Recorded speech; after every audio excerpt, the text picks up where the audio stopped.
On a storm-lashed night along the Cornish cliffs, a lone carriage halts at Tregarrow Hall. Eleanor Ashcroft has been sold to a man of ice, Lord Sebastian Blackthorne, to save her young brother in London. The marriage is a contract, the house a fortress of whispers, and behind a sealed wing lies a past scorched by fire. She swears one thing: she will not disappear. Yet the wind carries warnings of a secret ready to break, and of a choice no heart should face, duty or desire. Stay with us as the first door opens. Before we begin, share where you're listening from and tell me what draws you to period romances, the slow burn, the strict rules, or the defiant hearts. Cornwall, southwest England, winter of the year 1821. The wind howled as though mourning the very soul of the land. It whipped across the jagged cliffs and crashed against the stone walls of Tregarrow Hall, a manor built to withstand both sea and man. The sky above was bruised with charcoal clouds, heavy with the promise of rain or judgment. Somewhere in that wind rode the scent of salt and secrets, of memories buried beneath ash and time. In a narrow black carriage, jolting along the uneven path toward the estate, sat Miss Eleanor Ashcroft, her gloved hands folded neatly in her lap, though her fingers trembled beneath the kid leather. Her bonnet, modest and pale, framed a face too young to look so still. She did not cry. She had done that already, in silence behind closed doors, when the papers had been signed and the coin exchanged. The deal had been struck in a parlour that still smelled of tobacco and defeat. Her stepfather, bloated with drink and cowardice, had waved the contract like a victory flag. "He's a man of title," he had slurred. "You should be grateful, girl. A roof, a name, and no prison for your brother." Gratitude. That was what they called the sale of a woman. Eleanor's thoughts drifted, as they often did in recent days, to James, her younger brother. 12 years old, clever beyond his age, and far too delicate for the London slums he'd be left in, alone. The Earl had agreed to pay the debt in full and ensure James's protection, as long as Eleanor became his wife. There had been no proposal, only a transaction. The carriage rocked to a halt. A footman opened the door, and the cold greeted her like a slap. She stepped down onto gravel that crunched beneath her boots, lifting her chin against the gale. Before her loomed Tregarrow Hall, a vast brooding structure of grey stone, its gables sharp, its windows watching. It did not look like a home. It looked like a fortress. 2 servants waited beneath the portico. One was a woman of late middle age, dressed in brown wool and white linen, her cap tied tight beneath her chin. Her eyes, sharp and assessing, softened only slightly when she met Eleanor's gaze. "You must be Lady Blackthorne," the woman said. "I must," Eleanor replied, her voice calm despite the storm inside her. "I am Mrs. Penrose's housekeeper. Welcome to Tregarrow." No other welcome was offered. No husband stood to greet her. Eleanor was led through a vast entrance hall lit by a single chandelier. Shadows clung to the stone floor. Oil lamps flickered along the walls, revealing portraits of solemn ancestors. A fire smouldered in the grate, but the cold had seeped into the very bones of the house. "You'll dine in your rooms," Mrs. Penrose said without apology. "His lordship is occupied." Eleanor nodded once. She did not ask what occupied meant. She would not begin this strange marriage begging for his time. Her bedchamber was on the east side of the house, overlooking a grey, endless sea. The wallpaper was faded but elegant. The fire had been lit. On the dresser sat a folded note in an unfamiliar hand. She opened it. "Lady Ashcroft, your presence fulfills our agreement. I trust you find the accommodations sufficient. There will be no expectation of intimacy, nor of emotional obligation. You are free to conduct yourself with discretion, provided the estate remains in order. My solicitor will provide you with the agreed stipend. There is no need for interaction unless essential." Has Blackthorne no signature of warmth, no welcome, no name she could call him? Just a letter, as cold as the stone that bore his name. Eleanor stared at the paper for a long while. Then she folded it carefully and placed it in the drawer. She did not weep. She changed into a gown of dove-grey wool, practical for the Cornish winter, and sat before the fire, listening to the wind hammer against the panes. Her mother's cameo brooch lay warm in her palm. She held it as if it could still shield her, still tether her to a gentler world. The Earl had made his terms clear, but Eleanor would make one of her own. She would not disappear. Not within this manor, not within this cold arrangement, not beneath the weight of another man's silence. Whatever storm waited in the days to come, within the house, within him, within herself, she would not let it erase her. Far below the cliffs, the sea roared against the rocks. Inside the room, Eleanor's eyes did not flinch. The morning came not with sunshine, but with mist that wrapped the cliffs like morning veils. Tregarrow Hall emerged from the fog not as a home, but as a relic, silent, brooding, and watchful. The sea beyond the eastern windows heaved under a blanket of grey sky, and the chimneys exhaled thin smoke into the cold air, like ghosts clearing their throats. Eleanor stood at the window of her bedchamber, wrapped in a shawl the colour of storm clouds. Below her, the grounds stretched in wild and unruly directions, gardens left untended, hedgerows half-trimmed, and paths that led to nowhere. It was as though the house and its land had fallen asleep years ago, and no one had dared to wake them. The gown she wore that morning was one of her few belongings, dove-grey wool, high-waisted with a modest fichu tucked neatly at her collar. The brooch at her throat, her mother's, was the only adornment she allowed herself. Practical, silent, uncompromising, like the woman she had vowed to become. Shortly after breakfast, delivered without conversation or acknowledgement, Mrs. Penrose arrived at her door. The housekeeper's voice was brisk, her movements precise. "If you wish to acquaint yourself with the household, milady," she said, "I will accompany you." Eleanor accepted without hesitation. She had no interest in embroidery or idle reading before the fire. If this house would not welcome her, she would force it to respect her. They moved through corridors lined with portraits of unsmiling ancestors, their eyes painted with such cold perfection that Eleanor wondered if Tregarrow had ever known warmth. The walls smelled faintly of beeswax and damp stone. In the stillness, her footsteps echoed louder than they should have. "The East Wing," Mrs. Penrose explained, "holds the main drawing room, the music parlour, and the solarium. They are rarely used. His lordship prefers his study and the library." "And the West Wing?" Eleanor asked, sensing rather than seeing the stiffening in the woman beside her. Mrs. Penrose did not look at her. "It is sealed, my lady. Sealed." The word struck a chill deeper than the morning air. "May I ask why?" After a pause, the housekeeper replied, "Out of respect. His lordship does not speak of it. It has not been opened in nearly 5 years." Eleanor asked nothing more. In the kitchens, she met Cook, a round woman with sleeves rolled to the elbow and flour dusting her forearms like snow. Cook nodded curtly and returned to kneading dough. Beside her, the scullery maids kept their heads low, their eyes flicking toward Eleanor with quick, unreadable glances. The staff did not fear her, but they did not trust her either. She was not one of them, nor was she truly one of the family. She was something in between, a figure who had arrived without ceremony, without affection, and without explanation.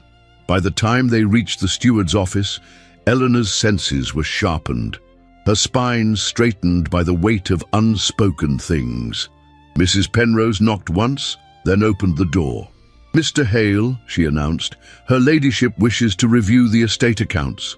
The man who rose from behind the worn mahogany desk was tall and lean, with sun-marked skin, and the posture of a soldier long retired. He bowed, his expression composed, his pale blue eyes direct but not unkind. "My lady," he said, "you are welcome here." "Thank you," Eleanor replied. "I would like to understand the financial workings of the estate." He gestured toward a wooden chair across from him. "You may begin wherever you wish." Over the next hour, Eleanor listened more than she spoke. Mr. Hale explained the ledgers, the rents, the market prices for wool and tin, and the number of hands currently employed on the property. The figures were tidy on the surface, but something beneath them struck her as strange. She noticed inconsistencies. Payments listed under labor that exceeded the number of workers, coin allocated for repairs never completed, names repeated where they shouldn't be. Her brows furrowed, but she said nothing, for now. When she stood to leave, Mr. Hale met her gaze. "You have a quick mind, my lady," he said. "Most would not have seen what you just saw." Eleanor nodded. "Then I trust you will not be surprised if I return tomorrow." He smiled faintly. Not at all. By afternoon, she wandered the library alone. The room was cavernous, its shelves high and rich with volumes left unopened for years. The fire crackled gently, a rare sound of comfort in the house. Outside, the sky had turned to slate. She paused at a shelf marked Estate Law and pulled free a dusty tome. As she opened it, a folded parchment fell from between the pages. She bent to retrieve it. It was a receipt, dated 2 years prior, signed with a name she recognized from the ledgers. She read it twice. The ink had faded, but not enough to erase the evidence. The sum was far larger than necessary for the item listed. Eleanor slipped the receipt into the pocket of her gown. She was not merely the wife of a distant man. She was now the mistress of this household, and she would not allow it to rot from the inside. Later, as evening darkened the corners of the hallways and the oil lamps were lit one by one, she heard the creak of boots behind her. She turned. It was Mr. Hale. "I thought you might appreciate this," he said, handing her a thin volume. A map of the estate, old but still accurate. Eleanor accepted it with quiet gratitude. "You are very kind, Mr. Hale." He hesitated. "The staff, some of them, are uneasy. They remember the last lady of the house."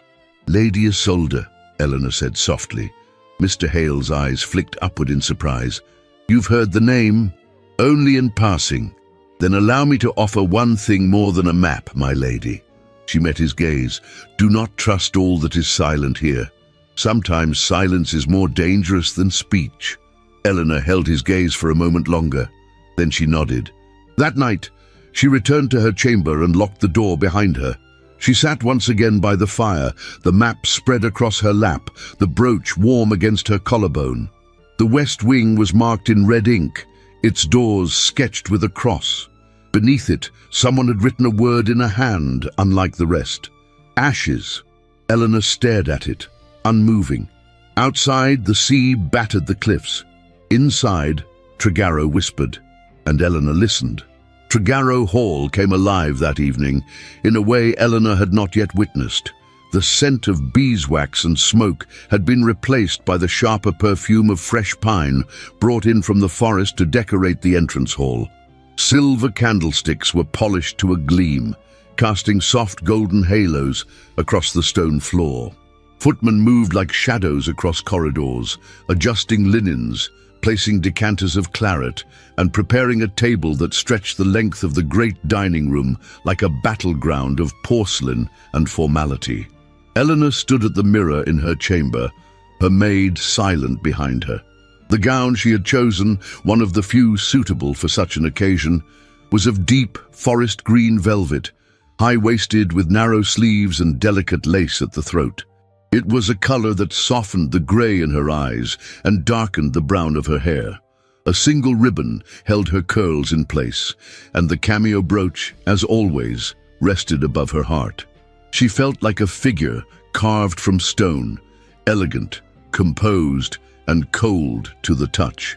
But within her, the storm was beginning to rise. The invitation had not been extended to her, not by voice or gesture. Mrs. Penrose had simply appeared at her door that morning to say, "His lordship expects you at dinner. 7 o'clock. No explanation, no warmth, only expectation." As the hour neared, Eleanor descended the staircase slowly, her hand grazing the banister, her breath steady but shallow. Voices drifted from the drawing room.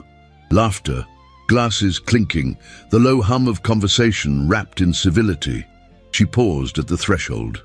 Lord Sebastian Blackthorne stood near the hearth, his back half turned, dressed in a formal tailcoat of midnight blue, with a dark cravat knotted tightly at his throat.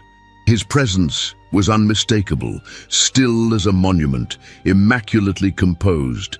He turned as she entered, and for the briefest moment, his storm-grey eyes locked onto hers. Something flickered, recognition perhaps, approval perhaps not. "Lady Blackthorne," he said, his voice low and even, "allow me to present our guests." The room was full of unfamiliar faces, neighbours of rank, landowners and merchants trying to appear more than they were. But Eleanor barely noticed them, because standing beside the hearth, smiling with all the ease of a man too practiced in charm, was Julian Blackthorne. "Ah," he said, stepping forward and lifting her gloved hand with exaggerated grace. "So this is the new Countess. My dear cousin has done very well."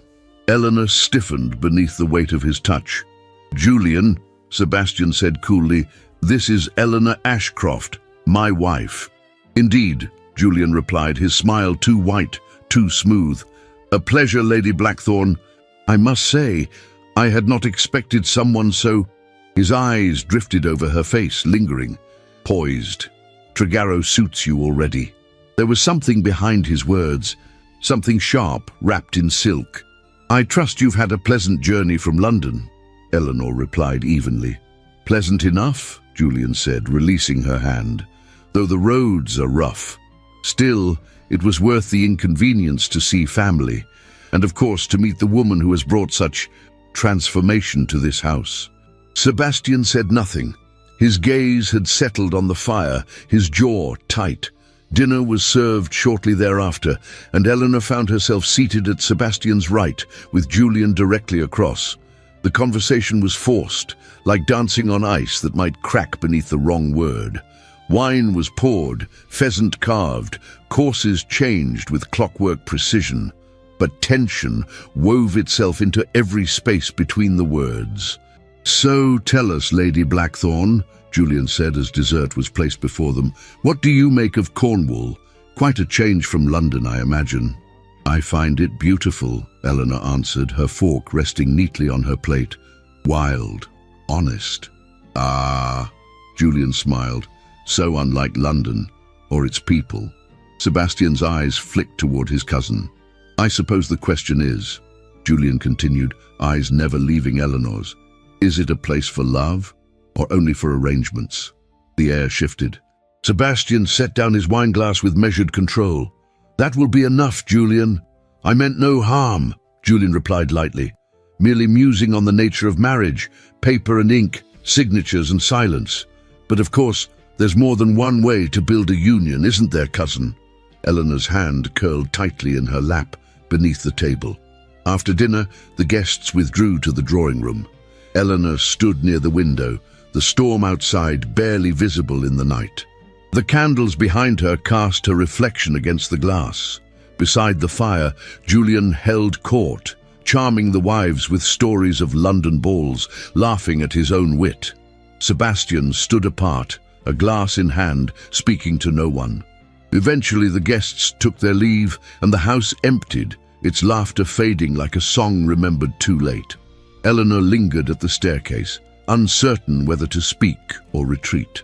Sebastian's voice came from behind her. "I apologize for my cousin." She turned.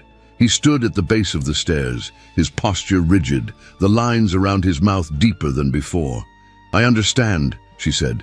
"He is your guest." "He is a vulture," Sebastian said, his tone clipped. "He smells weakness and circles." "Then perhaps he should have circled elsewhere." His eyes narrowed. "You handled him well." "I do not require your approval," Eleanor replied quietly. Silence. Then, after a long moment, Sebastian stepped closer. "I have never claimed to be kind, Eleanor," he said, "nor warm. You knew what this was." "I did," she said, "but I did not expect indifference." A beat passed. The air between them tightened.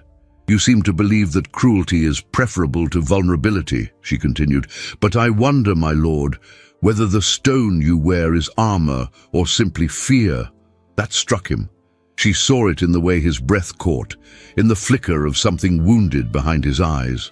"You presume much," he said, though his voice lacked conviction. "I presume only what I see." He looked away, as if the fire in the hearth had become more fascinating than her defiance. "You know nothing of me," he said, almost too quietly. "Then show me something real," Eleanor replied. "Anything." But he said nothing. With slow dignity, she turned and ascended the stairs, her steps echoing in the empty hall. At the landing, she paused, half hoping he might call her back. But the silence remained. Behind her, Lord Sebastian Blackthorne stood alone in the flickering light, a man more statue than soul. But Eleanor had seen the fracture, and she knew. Stone cracked long before it shattered. The rain returned to Cornwall with a vengeance, falling in relentless sheets that turned the garden paths to rivers and the cliffs to slippery ledges. The sea below Tregarrow Hall roared with wild defiance, hurling itself at the rocks as though it too sought to break through something that refused to yield. Inside the manor, the wind rattled the windows like a warning no one dared speak aloud. Eleanor sat at the long oak table in the steward's office, sleeves pushed to her elbows, her fingertips stained with ink and dust. Before her lay ledgers, stacked in neat columns, pages fluttering with the movement of her hand and mind. She had not asked permission to return, only informed Mrs. Penrose that she would be attending to the estate accounts for as long as necessary. Mr. Hale had offered no objection. In fact, he had quietly placed a fresh pot of tea by her side that morning and left her alone with the books, as though recognizing in her a resolve that would not be denied. And the books had begun to speak. It was subtle at first. A line here, a payment there. Coin transferred to merchants with no listed goods. Laborers who did not exist. Repairs charged but never made. It was the same handwriting that had appeared in the folded receipt she'd found between the legal volumes in the library. A signature that repeated like a ghost. J. Blackthorne. Julian. Eleanor's mouth tightened. She leaned back in the chair, the weight of her discovery pressing into her spine like a blade. This was more than negligence. It was theft, deception, a deliberate bleeding of the estate for purposes that had nothing to do with Cornwall or its people. London creditors, gambling halls, silk waistcoats and lies wrapped in velvet smiles, and it had all passed unnoticed or unchallenged. She stood slowly, gathering the ledgers into her arms and placing them in a locked drawer. Her heart pounded, not with fear, but with something colder, righteousness. The kind of righteous fury her mother had once spoken of with reverence. The kind that did not shout, but acted. She crossed the corridor and entered the library, where the air still smelled of leather and forgotten knowledge. The map of the estate lay folded on the desk. She opened it once more, tracing her finger toward the one place that had remained untouched since her arrival, the West Wing. The house whispered of it in silence. Servants avoided its mention. Doors creaked with warnings she had refused to hear. But now, Eleanor no longer feared the echo of old grief. She feared only ignorance and the lies it allowed to thrive. That night, when the house had settled into its usual stillness, and not even Julian's laughter echoed from the drawing room, she took a lamp and walked the long corridor alone. The West Wing stood behind a pair of double doors, iron-bound and scarred by heat long past. The air shifted as she approached, heavy with dust and old fire. She pressed her hand against the wood. It opened without resistance. The hallway beyond was cloaked in darkness. The flame of her lamp trembled. The walls bore soot stains like the fingerprints of ghosts. The wallpaper had peeled in long curls. The floor creaked beneath her boots as she stepped inside. She passed rooms abandoned in the moment of catastrophe. Chairs toppled, drapery scorched, glass cracked from heat. One door stood ajar. Inside, the chamber had once been beautiful. She could feel it beneath the char. The high ceiling with its rosette medallions. The gilt-framed mirror now blackened with smoke, the remnants of a harp, strings melted and broken. and at the far end, partly covered by a burned velvet curtain, hung a portrait. Eleanor approached it slowly.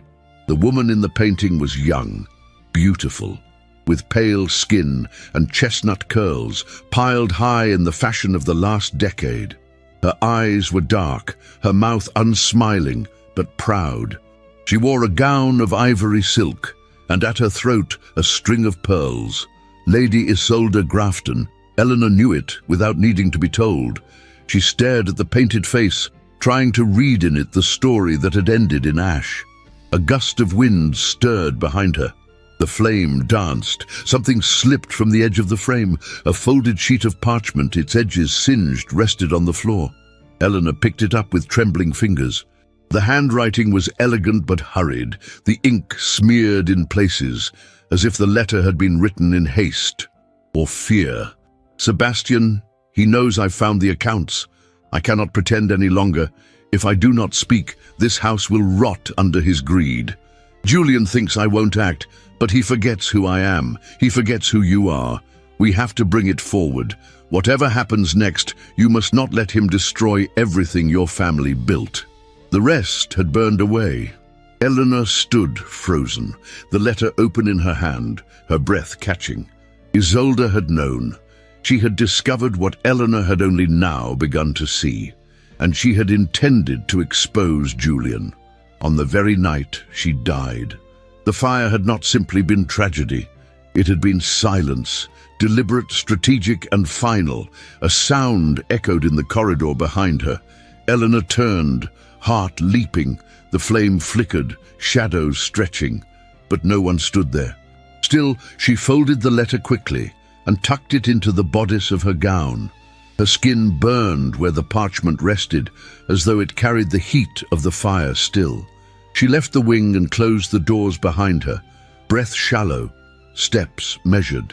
The manor seemed to breathe around her, walls exhaling secrets, floors murmuring truths she now carried like coals. In her chamber, she removed the letter and laid it beside her brooch on the dressing table.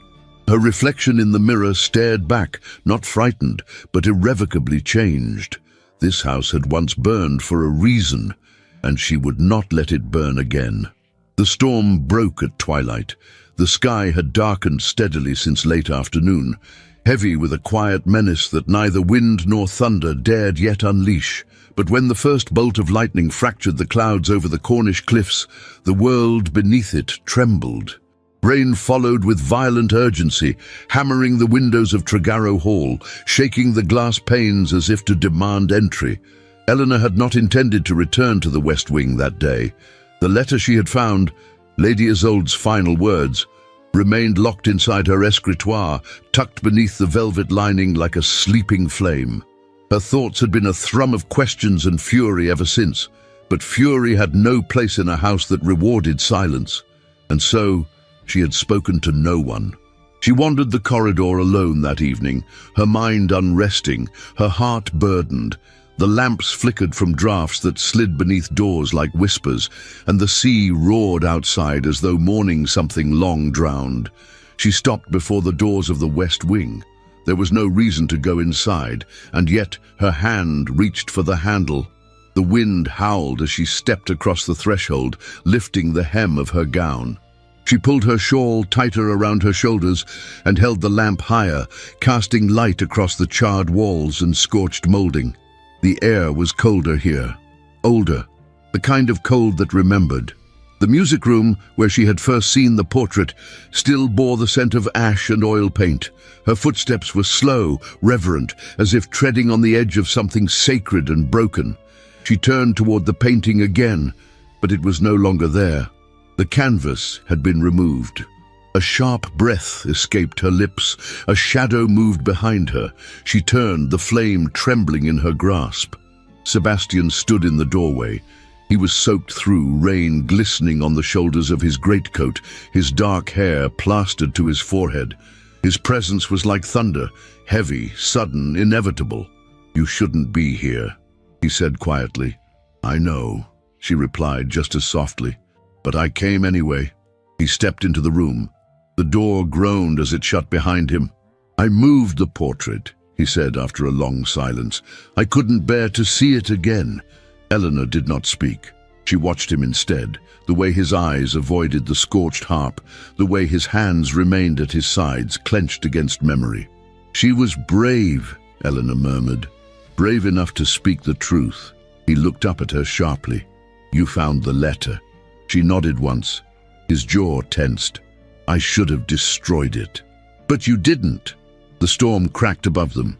The room trembled. Sebastian crossed to the hearth, where no fire had burned in 5 years. His silhouette flickered in the light of her lamp. "She confronted him," he said at last.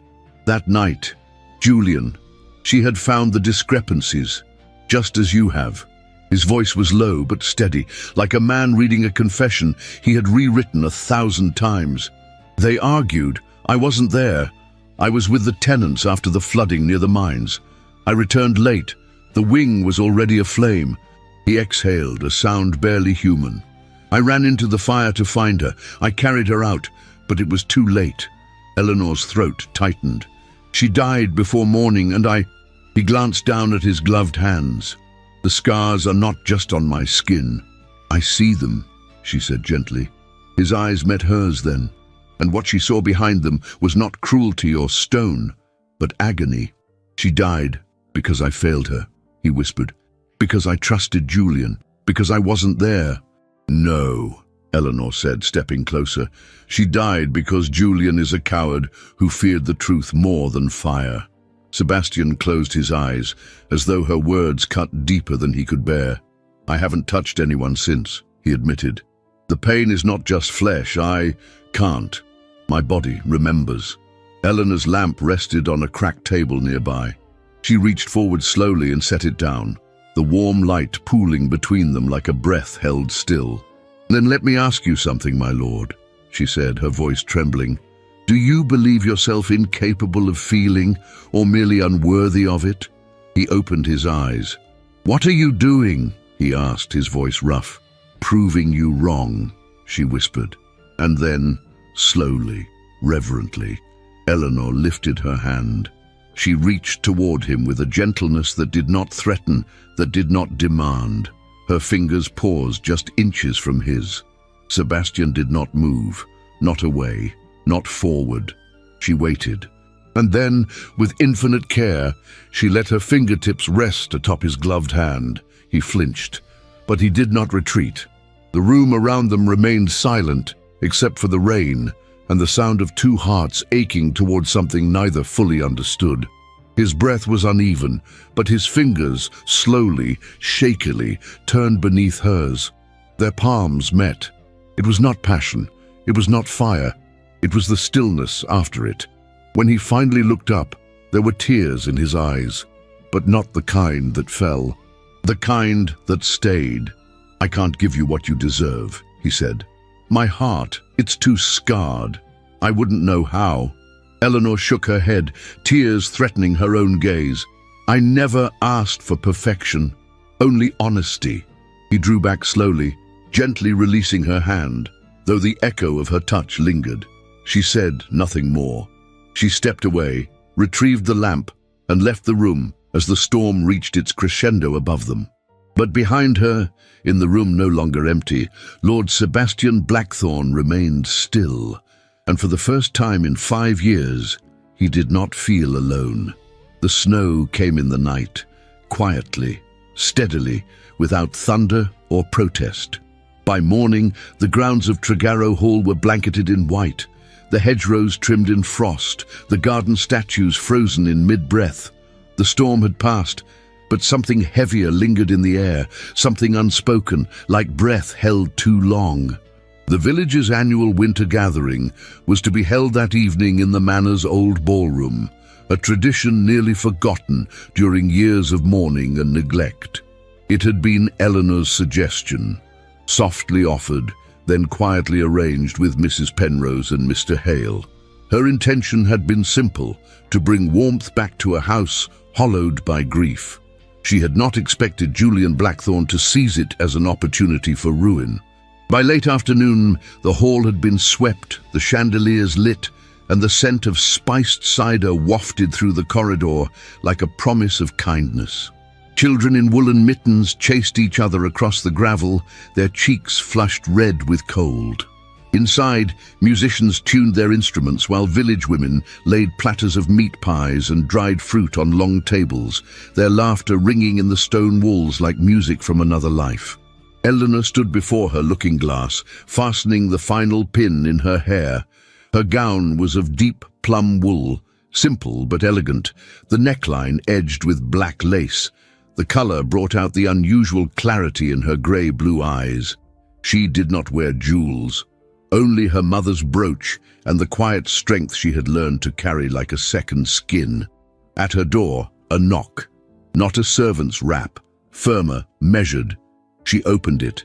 Sebastian stood there. His coat was dark, his waistcoat charcoal, his cravat crisply knotted, but it was his gaze that startled her, not cold, not guarded, but searching. "You look..." He paused, then added, "right." It was not a compliment. It was something deeper, a recognition. Eleanor inclined her head. "Shall we?" Together they descended the staircase and entered the hall not as strangers nor yet as lovers, but as two people bearing the weight of shared silence. The ballroom shimmered with candlelight. Villagers curtsied and bowed, surprised and slightly awed by their host's presence. Children clung to their mothers' skirts. Elderly men raised their cups in cautious cheer. Laughter mingled with violin chords. For a time, the evening unfolded gently. But then, near the third reel, she arrived. A woman unfamiliar to the village, a guest from London, announced with excessive charm by Julian himself.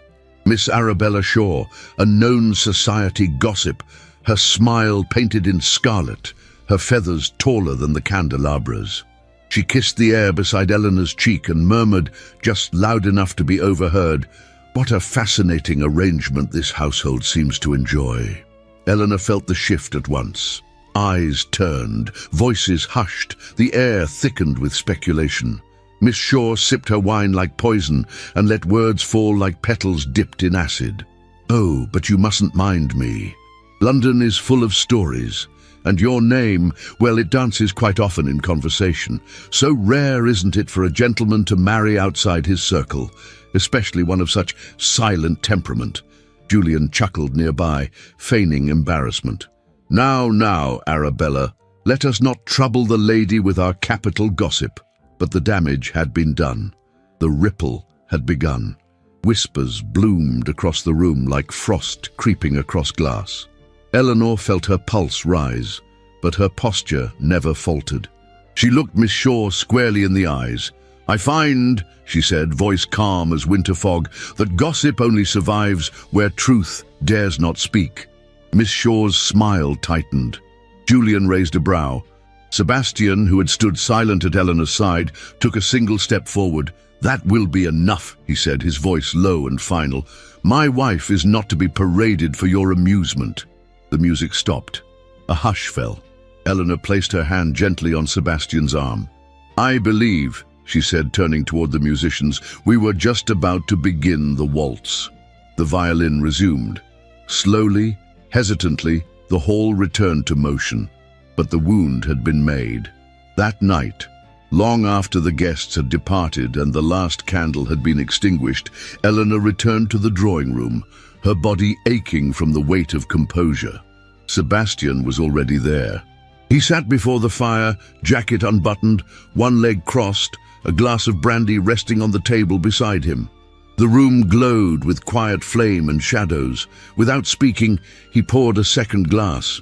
But this time, for the first time, he did so with bare hands. Eleanor's breath caught. He held out the brandy. She accepted it. Their fingers touched. Warmth passed between them like a secret. She sat beside him, the space between them filled with silence, not empty, but full of something almost too fragile to name. For a long moment, they said nothing. Then, in a voice stripped of all defense, Sebastian whispered, "You are not what I expected." Eleanor turned to him, her pulse steady, her throat tight. "And you," he said, eyes fixed on the fire, "are what I needed." She said nothing, because some truths did not require answers. Only breath, only presence. Only the quiet, devastating miracle of being seen. The morning dawned with a deceptive calm, the sky over Tregarrow, the color of wet slate. The sea lay restless beneath it, its surface rippling with the unease of a promise not yet spoken. Seabirds wheeled low over the cliffs, and the wind carried the taste of impending rain. Eleanor stood at her writing desk, the ledgers spread before her like the wings of a great bird in flight. She had risen early, woken not by noise, but by a sensation in her chest, like a thread being tugged in the dark. The estate's accounts had become her sanctuary, its numbers her language of resistance. And it was there, amid ink and silence, that she discovered it. A single line, a sum marked for repairs to the old tin works, dated 2 weeks prior, signed with a name that no longer belonged to any steward or labourer on the estate. The handwriting she now knew well, Julian. But there had been no repairs. The mine had long been abandoned, its beams weakened by time and salt. No work was scheduled and no records matched the payment. And yet, funds had moved. Materials had been delivered. Her blood chilled, because Eleanor also knew something else, something Julian had no doubt observed during his time among the villagers, that the children of Tregarrow often used the old structure as shelter when the skies turned cruel. A place to hide from storm, from cold, from home. And the storm was coming. She stood abruptly, overturning the ink bottle. It spilled across the page like a warning, too late. Rain began to fall. She did not call for a carriage. She did not wait for permission. She ran, through the great doors, past the startled footman, down the winding path that cut through the trees and into the moor. Her cloak snapped behind her like a banner. Her boots sank into mud and stone. The wind howled like a beast in her ears, but she did not falter. The rain came harder. By the time she reached the ridge that overlooked the collapsed mining path, her hair clung to her face and her skirts were sodden, but the sight that met her eyes made the cold irrelevant. Smoke, thin and grey, curling from the mouth of the mine like a whisper. She cried out, "Is anyone there?"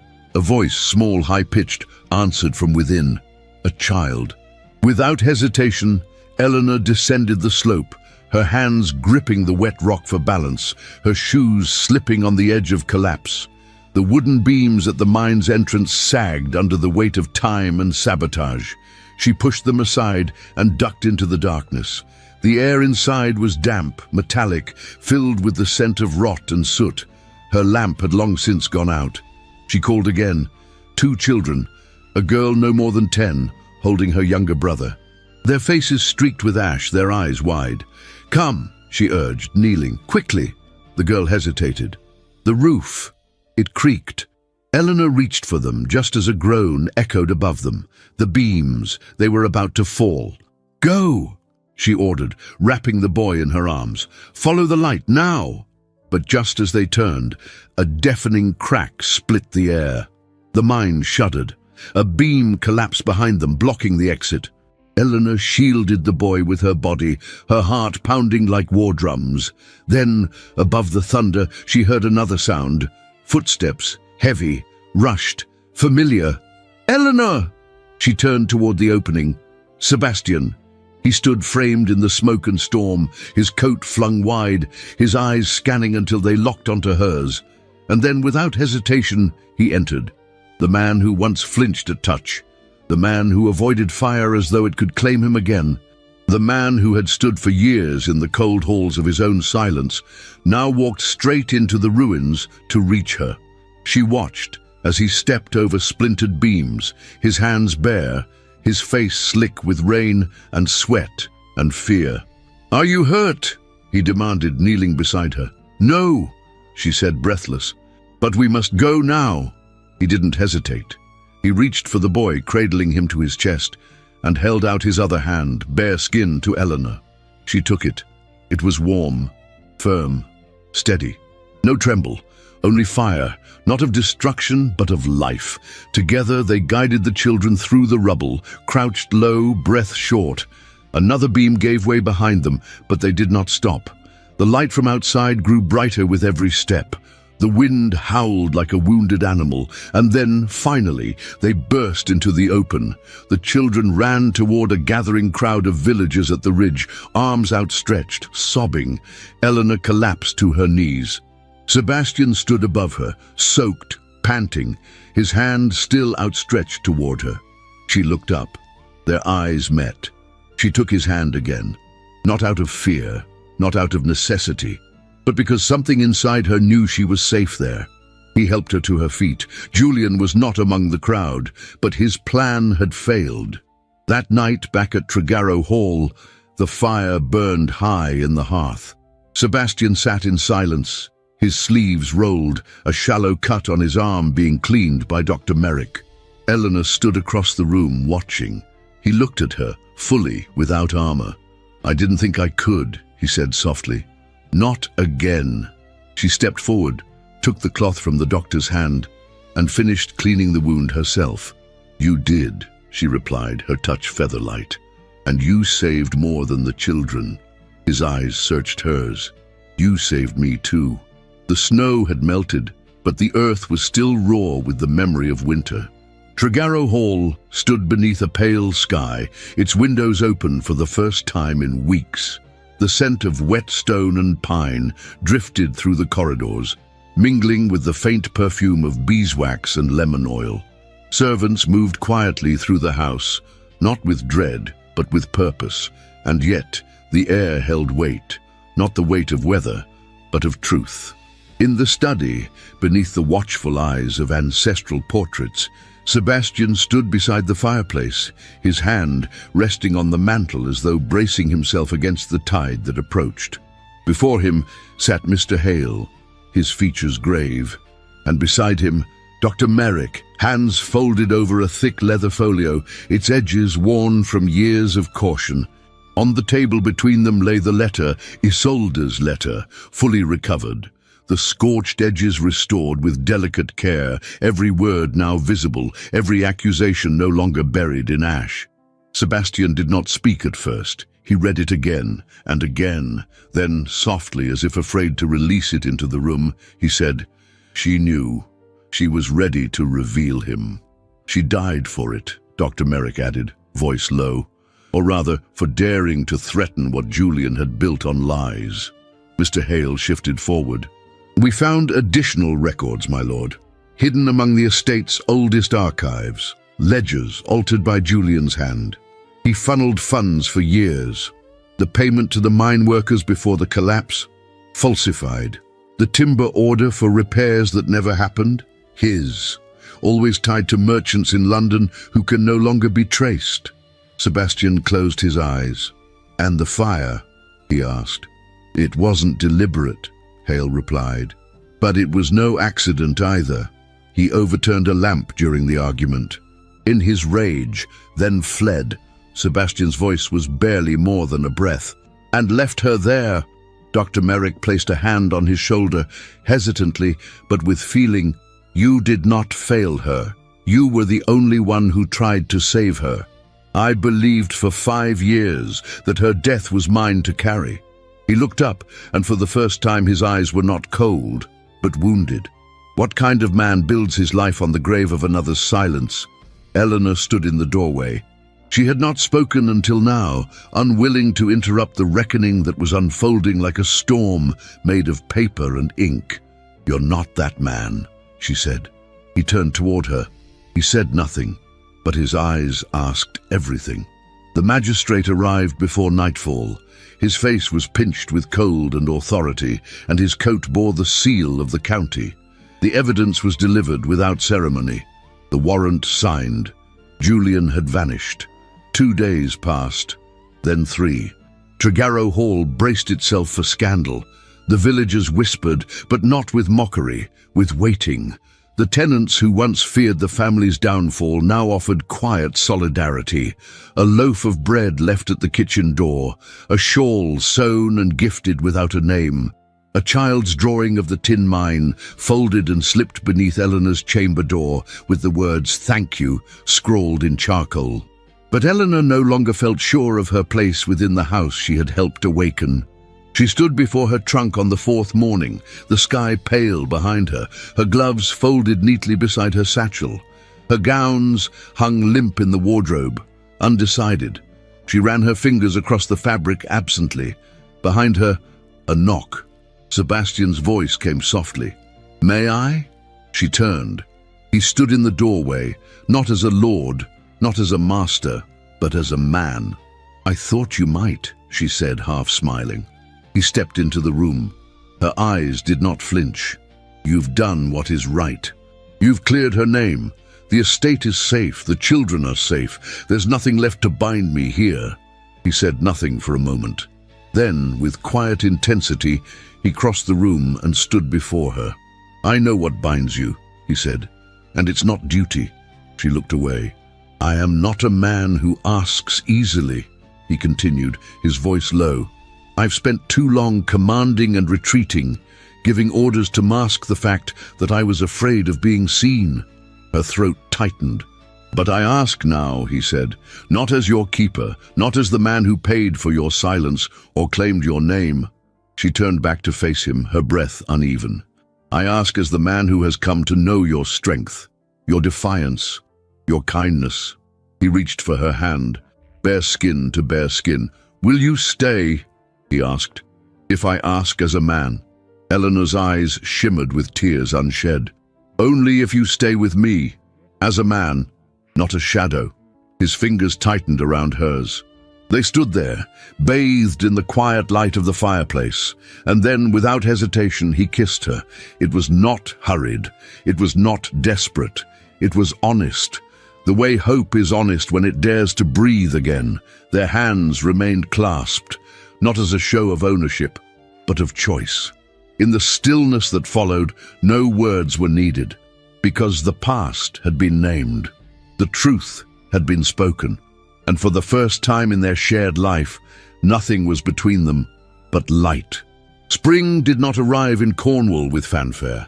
It crept in softly, weaving itself between broken branches and frozen soil, coaxing green from grey with a patience only nature possesses.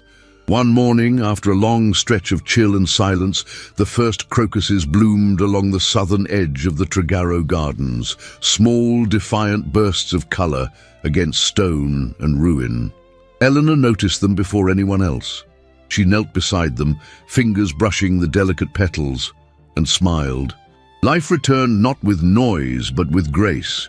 Tregarrow Hall, once sombre and skeletal, had begun to stir from its long sleep. The halls no longer echoed with vacancy. Laughter had returned, quiet at first. Children running along the corridors during lessons, Mrs. Penrose scolding them with half a smile. Cook hummed again while kneading dough.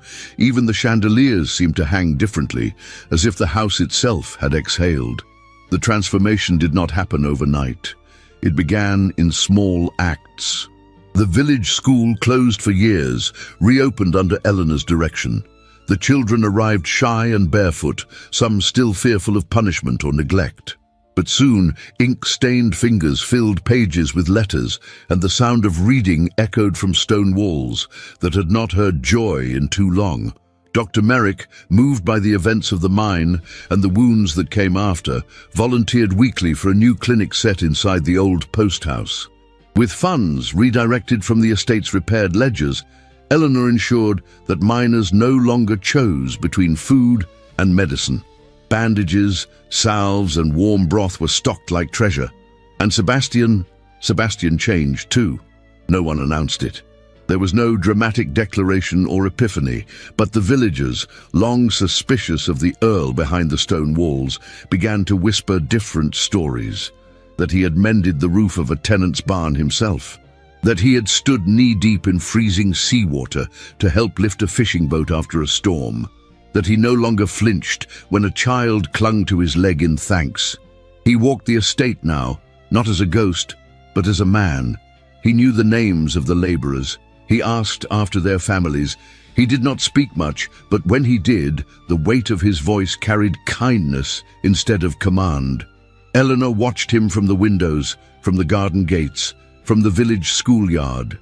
And each time she saw him, She felt it again, the slow thaw of something that once seemed irretrievably frozen. One afternoon, as pale sunlight spilled across the garden walls, a letter arrived addressed in familiar, careful script. She recognized the hand before it was placed in her palm. James. She opened it beneath the pear tree at the edge of the orchard. "Dearest Eleanor, I am safe and well. My benefactor has arranged for me to study mathematics and drawing. There is kindness here, books, a tutor who does not shout, and warm food. I dream now of bridges and buildings, of finding a way to create instead of escape. I do not know how you did it, but thank you. Always your brother, James." Tears welled in her eyes, quiet and clean. She pressed the letter to her chest and looked up toward the sea, where the horizon shimmered like a promise. She did not ask Sebastian how it had happened. She only kissed his cheek when they crossed paths that evening, and he nodded once, almost imperceptibly. That was enough. There was a peace between them now, a peace that needed no ceremony. They moved like the tide, sometimes side by side, sometimes apart, but always drawn back to the same shoreline. In the west wing, once blackened and sealed, the doors now stood open. Eleanor had overseen its transformation herself. What had once held soot and silence now held books, windows, and light. Shelves lined the walls, filled with volumes from the neglected library. A globe stood near the hearth, and a single armchair, worn but inviting, rested beside it. The portrait of Lady Isolde had been restored and rehung, not in the center, but above a modest writing desk surrounded by blooms. Her gaze no longer accused.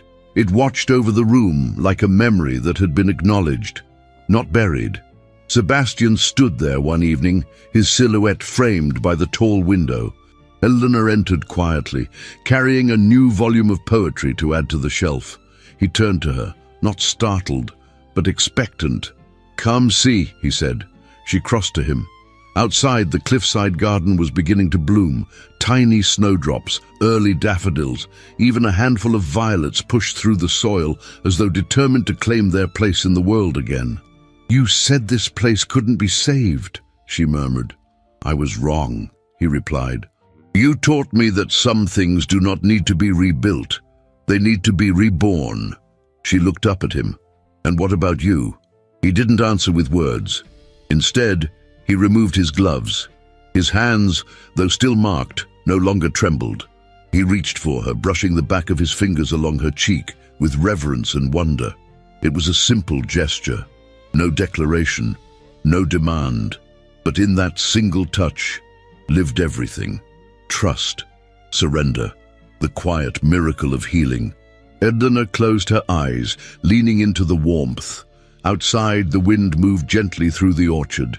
The trees, once bare, rustled with new buds, and the first bees had begun to hum. Inside, there were no ghosts, only the living, only the two of them, standing in a room that had once held fire and now held peace. Beneath the ashes, at last, a garden had grown. The morning dawned golden and full of promise, the kind of spring day that Cornwall had not seen in years.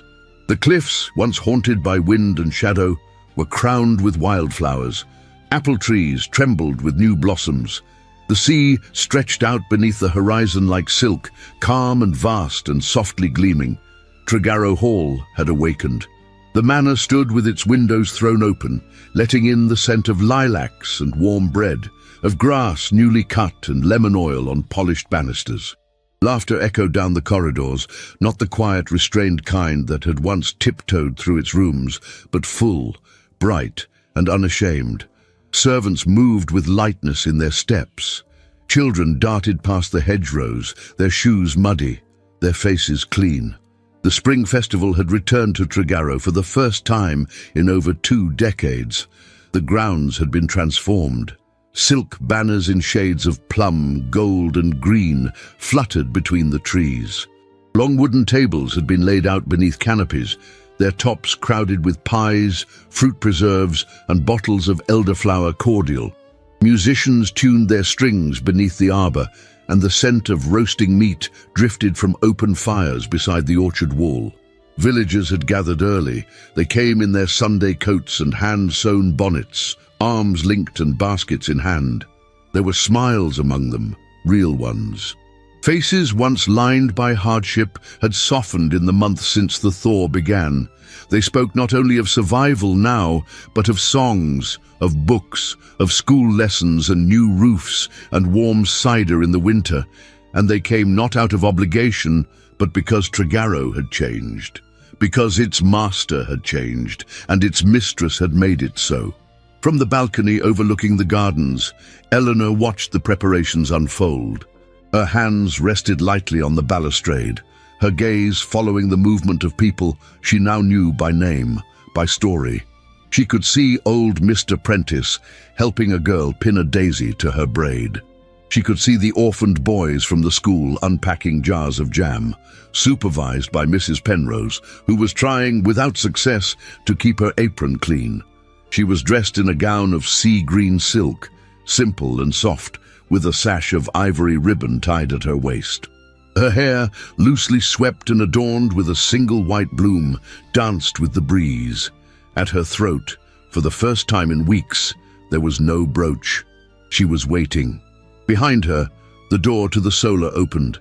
Sebastian stepped onto the balcony, the sunlight catching on the shoulders of his tailored coat, deep grey with fine embroidery at the cuffs. He wore no gloves. His hands, though still scarred, moved without hesitation. He walked toward her, not like a man returning from war, but like one arriving where he was always meant to be. Eleanor turned to him with a quiet smile. "They've begun setting out the ribbons," she said, glancing toward the maypole being raised near the orchard. "I saw," he replied, "and someone has painted the stones near the stream with flowers. Lydia and the Harrow girls," she said. "They did it as a surprise. They asked if they could stay past sunset. I said yes." He looked out over the gardens, his expression soft with wonder. "I've lived in this house for more than 3 decades, but it never felt like this."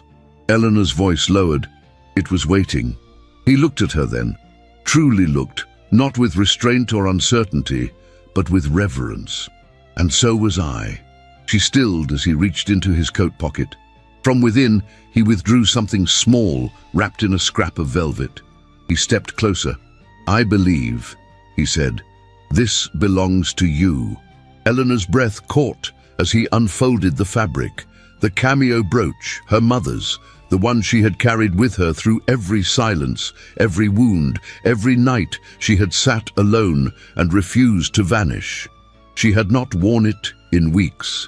Not since the day she told herself she no longer needed it to remember who she was, but when he lifted it and gently clasped it at the base of her throat, she realized what it meant now. Not a tether to the past, but a crown for the present. "You said you wouldn't disappear," he whispered, his voice rough with emotion. "And you didn't." His fingers lingered against her skin. "You rebuilt everything."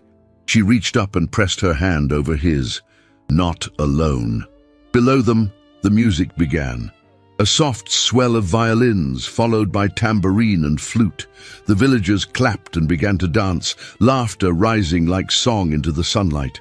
The maypole spun in circles, its ribbons streaming behind the children as they ran in unison, weaving red and blue and gold into braids of joy. A soft wind passed through the trees. Petals rained down from above. Sebastian looked out at the scene, and his gaze grew distant. "I used to think," he said slowly, "that what had broken inside me could never be made whole. That grief was all I had left." Eleanor took his hand. "And now?" He turned to her, eyes bright. "Now, I think grief was just the soil." She felt her chest swell with something she had no name for. They stood there a moment longer, letting the sound of life carry up to meet them. Then, arm in arm, they descended the staircase and crossed the terrace. As they stepped into the garden, the villagers turned, and then, slowly, as if moved by some silent signal, they began to applaud, not with formality, but with recognition. Because Cornwall's coldest house had not only opened its doors, it had opened its heart, and in the center of it all stood a woman who had refused to disappear, and a man who had dared to feel again. They walked together toward the music. The cameo gleamed at her throat. His hand never left hers. The ice had not merely melted, it had bloomed. Cornwall, spring of the year 1829. The wind that once howled along the cliffs of Tregarrow now sighed gently through fields of wild chamomile and heather. The sea remained as it always had, eternal, untamed. But the house that watched over it had changed. Tregarrow Hall stood no longer as a fortress, but as a sanctuary. Its gardens had expanded beyond the stone wall, now spilling down the hill in terraces of roses, apple trees, and lavender. A narrow path wound through the orchard toward the schoolhouse, which had doubled in size. The once abandoned West Wing had become the heart of the estate, a library filled with books, voices, and the echo of soft laughter. Inside that library, now warmed by the late afternoon sun, sat Eleanor, her dark hair streaked with the faintest touch of silver, her face still aglow with the quiet beauty of a life fully lived. She wore a gown the color of pale cream and a pendant that once belonged to her mother. On the carpet near her feet lay two children, a boy of 7 with eyes the color of winter sky, and a girl of 5 whose curls were dark and wild like the sea. They were drawing. Careful with the charcoal, Eleanor murmured with a smile, glancing down from her book. Last time your sister left handprints across 3 chapters of Milton. I'm not, said the boy, his brow furrowed in concentration. I'm drawing the cliffs. Eleanor leaned down and kissed the crown of his head. Then draw them brave, Henry. The girl looked up. Mama, is Papa home yet? Before Eleanor could answer, the door creaked open, and Sebastian stepped inside. He was broader now, with lines carved by time and laughter around his mouth. His hair, once dark as ash, had lightened at the temples, but his eyes, those storm-grey eyes, still held the fire of that night so many years ago. Papa! The children cried in unison. He crouched and opened his arms, catching them both in a tight embrace. I come bearing treasure, he said, lifting a small bundle from beneath his coat. 2 sweet buns, still warm, from cook's kitchen. Eleanor closed her book and rose, walking toward him. They met in the middle of the room. No urgency, no ceremony, just familiarity born of deep, enduring love. He touched her cheek with the same reverence as he had that day in the library, 8 years before, and then he kissed her, lightly, sweetly, before resting his forehead against hers. You look like the girl I met in the storm, he whispered. And you, she replied, like the man I waited to meet. Outside, the bells of the school rang. Children poured out into the fields, their laughter carried by the wind. Among them was James Ashcroft, now a young man of 20, tall and bright-eyed, waving to his sister from across the garden. He had become an apprentice architect in Exeter, but returned every spring to teach mathematics to the village boys. You've made this a place people return to, he had once told Eleanor. She had only smiled and said, it was never mine alone. Not far from the school stood a modest stone grave, simple and unadorned, shaded by a cherry tree. Lady Isolde Grafton, born 1793, died 1821. Struth should never burn in silence. Julian Blackthorne had not been seen since his failed sabotage. Rumours placed him in debtor's prison. Others whispered of a ship bound for South America, but no word ever came. He had vanished like the man he had always been, an echo, a shadow, a consequence. Dr. Merrick had retired and now painted watercolours by the sea. Mrs. Penrose remained sharp as ever, now teaching the girls how to lace a bodice, knead a loaf, and never bow to a man who didn't know the value of his wife. Mr. Hale, his hands bent with age, still carried a ledger wherever he went. And Tregarrow? Tregarrow lived.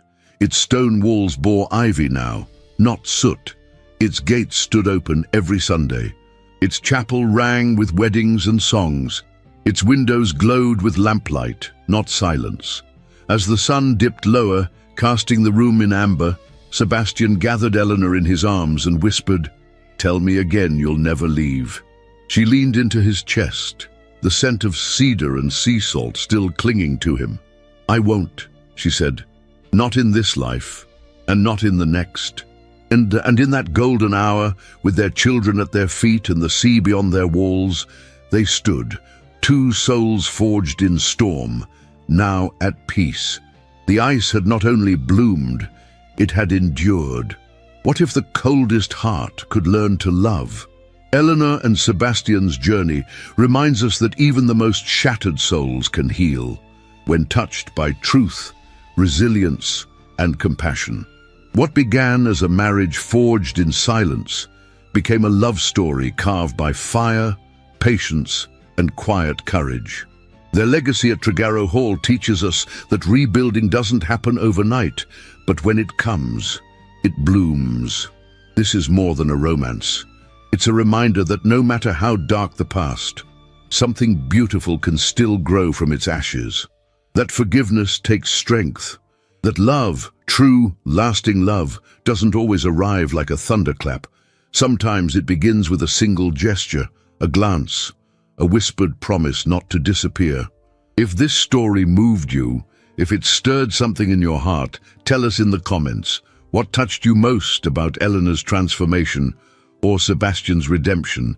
And if you made it to the very end of this unforgettable journey, write the word "bloomed" in the comments so we know who stayed with us all the way. Your presence means the world to us. If you'd like to support the team behind these heartfelt tales, we welcome your super thanks on YouTube with any amount you wish, big or small. Every gesture helps us keep bringing these stories to life. And if you're not able to contribute financially, we completely understand. Your support can still make a difference. Just share this story with someone you think would love it. A friend, a sister, a mother. Spread the warmth, the hope, the romance. Don't forget to check out the other period love stories we've linked in the cards. They might just steal your heart next. Thank you for being part of this journey. And remember, even the coldest winters end in spring.